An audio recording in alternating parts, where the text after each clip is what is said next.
नमस्कार, आपसे मेरा नाम है शोगिर यादव एडवोकेट और मैं आप सभी के लिए लीगल एडवाइस वीडियोस अपलोड करता हूं जो कि आप सब लाइक करते हैं, पसंद करते हैं, शेयर करते हैं और सब्सक्राइब भी करते हैं। अब तक नहीं किया है तुरंत करिएगा और दूसरे लोगों तक भी इस जानकारी को जरूर शेयर करिएगा।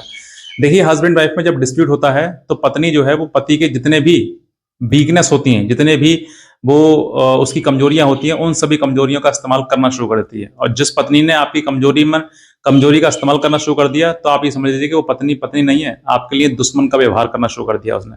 और एक स्पष्ट बात है, आप पति हो या पत्नी हो, जिसने भी आपके खिलाफ मुकदमा दर्ज करा दिया है, चाहे पत्नी ने या फिर पति ने, मुकदमा देखना है कि मुकदमे की प्रवृत्ति क्या है। मुकदमा की प्रवृत्ति मतलब उसकी मलाफाइड इंटेंशन है या फिर बोनाफाइड इंटेंशन है। तो इंटेंशन देखनी है आपको कि वो सही तरीके से कर रहा है या फिर गलत तरीके से। अब अगर मान लीजिए आपके ऊपर कोई क्रिमिनल मुकदमा दर्ज करा दिया गया है, आपकी पत्नी है या फिर आपके पति है किसी प्रकार से, तो आप ये समझ लीजिए कि मनसा जो है वो साथ रहने की है ही नहीं। जब मनसा साथ रहने की ना होती है तो फिर वो ऐसे ही ऊटपटांग काम करते हैं जिसके आधार पर रिश्ता खराब हो जाए। वरना रिश्ता बनाने के लिए, खराब से खराब रिश्ता बनाने के लिए, आप एक समय पर ऐसा आएगा कि आप रिश्ता बनाएंगे और बनाने के लिए हर प्रकार से मजबूरी हो जाएगी कि हाँ चलो ठीक है, रिश्ता बना लेते हैं। क्योंकि ना पति के पास कोई ऑप्शन होगा, ना पत्नी के पास कोई ऑप्शन होगा। क्योंकि जिस समय पर आपका पीक टाइम चलता है ना, लड़ाई झगड़े का पीक टाइम चलता है, उस समय पर आप ये सोचते हैं कि मैं इसे बर्बाद कर दूं या मैं उसे बर्बाद कर दूं। मतलब पति पत्नी दोनों के मन में यही चलती रहती है। लेकिन होता क्या है, नियम के अनुसार होता है, कानून के अनुसार होता है। जो महिलाओं के पक्ष में कानून है उनमें तो उनका फेवर में कहीं ना कहीं डिसीजन आता है, लेकिन कहीं ना कहीं उसमें राहत पति को भी मिल जाती है। तो आज मैं बात करता हूं सेक्शन 125 सीआरपीसी यानी कि 144 बीएनएसएस के तहत जो मुकदमा दर्ज कराया जाता है, यानी कि मेंटेनेंस का। सबसे बड़ा जो ढाल है महिला के लिए वो यही है कि वो मेंटेनेंस का मुकदमा दर्ज करवा देती है। अब मेंटेनेंस का मुकदमा एक झूठ नहीं, कई झूठ बोलते हुए दर्ज कराया जाता है, क्योंकि इसमें अनाप शनाप पति की इनकम बताई जाती है, अनाप शनाप उस पर प्रॉपर्टी बताई जाती है, और खुद क्या है, खुद साहब बेरोजगार हैं, किसी काम के नहीं है, निठल्ले हैं, घर बैठे हैं और हमें मेंटेनेंस दिलाया जाए। इस तरीके की बातें जो है जब मेंटेनेंस के कोर्ट में दाखिल की जाती हैं तो महिला अपने आप को बाल मतलब अबला और बेचारी बताते हुए और पति को अरबपति और खरबपति बताते हुए दायर करती है। अब ऐसे में करना क्या है, पति के लिए एक ही उपचार है ऐसी चीजें में, क्योंकि पति से जब बात की जाती है तो पति ये कहता है कि सर पूरा मुकदमा झूठा लगाएगा मेरे पर, और मैं तो परेशान हूँ, पीड़ित हूँ सर, मैं तो मेरे ऊपर इतना मेंटेनेंस जोड़ दिया, मेरे पे इतना मेंटेनेंस लगा दिया। तो देखिए, जिस पर लगा दिया उनके लिए भी है, और जिस पर नहीं लगाया गया है यानी कि पेंडिंग है अभी चलिए, उनके लिए भी समाधान है, सॉल्यूशन है। जिन पे लगा दिया गया है बताता हूं उसके लिए, जिस पर मेंटेनेंस मतलब कोर्ट ने जो है डिसाइड कर दिया है आपका केस, तो फिर आपके पास ये रास्ता है कि आप उसकी अपील करें हाई कोर्ट में, यानी कि रिवीजन फाइल करें।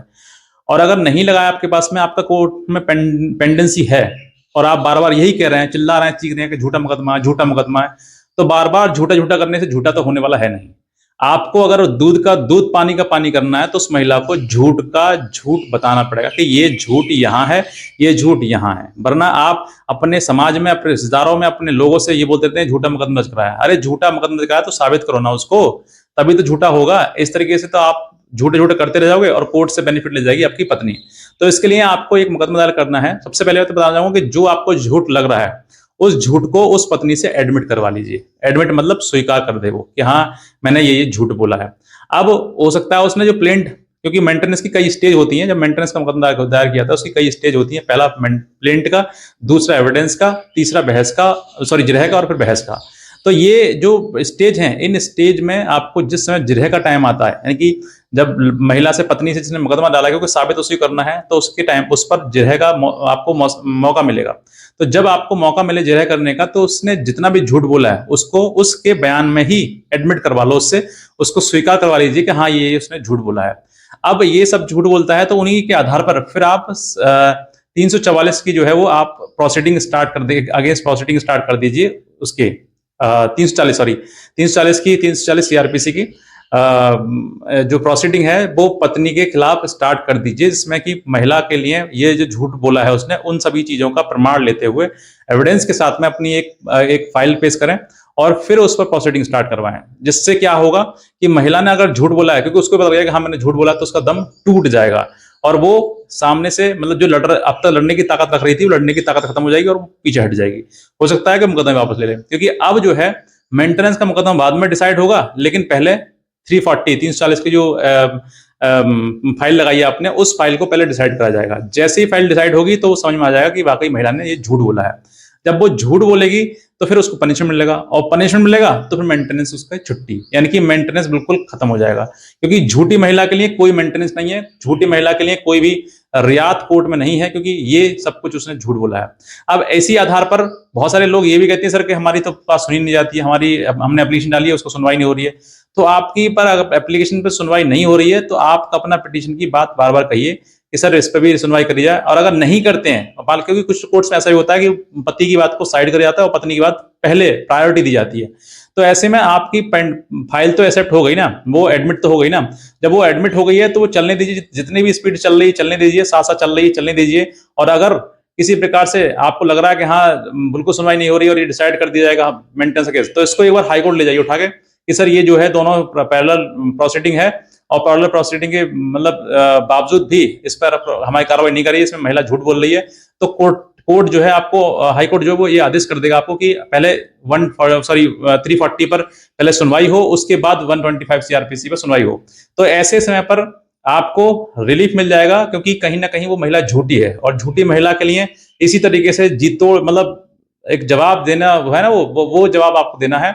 और इसी वजह से वो महिला पीछे हट जाएगी, मुकदमा भी नहीं लड़ पाएगी। हो सकता है कि मेंटेनेंस का मुकदमा छोड़ के भाग जाए, क्योंकि झूठ पकड़ गया उसका।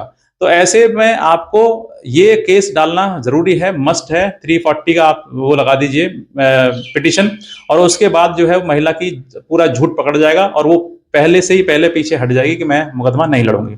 या उसने डिसाइड करवा भी लिए, लड़ाई भी लड़ ली, तो आप अगर जब हाईकोर्ट जाएंगे ना, तो हाईकोर्ट में आपको बेनिफिट मिल जाएगा कि इसमें जो है 340 की एप्लीकेशन लगाई थी, कोर्ट में लगाई थी, उस पर डिसाइड नहीं किया, उसको बिना सुने ही 125 सीआरपीसी डिसाइड कर दिया। तो फिर आपको वहां राहत मिल जाएगी, और वहां से पूरा केस स्टे हो जाएगा आपका हाई कोर्ट से। तो ये वो तरीका है, जिस तरीके को हो सकता है बहुत सारे वकीलों को ना पता हो, बहुत सारे लोगों को ना पता हो, जिसके कारण जो है पति बेचारे बेफिजूल में मेंटेनेंस दे रहे हैं और लाखों का मेंटेनेंस दे रहे हैं, और इस वजह से जो है परेशानी का कारण बन रहे हैं। तो मैं आपको यही बताना चाहूंगा कि आप जो है इस तरीके की प्रोसीडिंग करिए, अन्यथा फिर आपको भी भारी नुकसान झेलना पड़ जाएगा। तो बस मैं इतना कहना चाहूंगा, अगर आप नए हैं तुरंत सब्सक्राइब कर लें, और दूसरे लोगों तक जरूर शेयर करें। और एक हमारा ग्रुप है जिसका नाम है लीगल सपोर्ट से नाम से है, उसी में मैं आपको लेटेस्ट जानकारी अपडेट्स वगैरह देता रहता हूं। अगर आप उसको फॉलो करना चाहते हैं तो उसका लिंक मैंने इसी वीडियो में दिया हुआ है, और उसको क्लिक करके फॉलो कर सकते हैं। और मैंने कल एक वीडियो बनाया था कि अब जो है पति को तलाक लेने की आवश्यकता जरूरत नहीं है, तो उसका क्यों जरूरत नहीं है, मैंने उसका भी लिंक मैंने इसी वीडियो में दिया हुआ है, उसको भी आप क्लिक करके देख सकते हैं, उसका भी वीडियो मैंने बनाया है। तो बस मैं इतना चाहूंगा, अगर आप नए हैं तो सब्सक्राइब कर लें, और दूसरे लोगों तक जरूर शेयर करें इस वीडियो के लिए। आज का वीडियो देखने से बहुत धन्यवाद।